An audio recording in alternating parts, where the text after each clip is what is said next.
এই গরমে ডিহাইড্রেশনের খুব ভয়, তাই তার জন্য আমরা পাতিলেবু আর পুদিনা পাতা দিয়ে একটা শরবত বানিয়ে যদি সারাদিনে 2 থেকে 3 বার খাওয়া যায় তাহলে এই ডিহাইড্রেশনের ভয়ও আর থাকবে না, আর শরীরটাও বেশ ফ্রেশ লাগে। তো চলো দেখো কিভাবে বানাচ্ছি। প্রথমেই একটা স্টিলের আমি এখানে পাত্র নিয়ে নিয়েছি, ওর মধ্যে আমি 2 গ্লাস জল দিয়ে দেবো।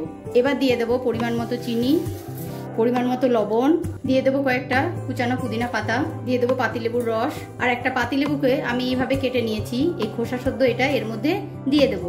তারপর সব ভালোভাবে মিশিয়ে নেব। এই শরবতটায় এখানে নুনের পরিমাণ একটু বেশি দিতে হবে আর চিনির পরিমাণ একটু কম, আর এই খোসা সদ্য লেবু দিলে সেন্টটা ভালো বের হবে।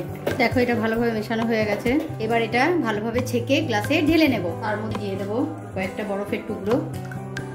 এবার এই শরবতটা ভালোভাবে ছেঁকে নেব। দেখো তৈরি হয়ে গেল আমার পুদিনা পাতা লেবু দিয়ে শরবত। তোমরা বাড়িতে অবশ্যই বানিয়ে তৈরি করে খাবে।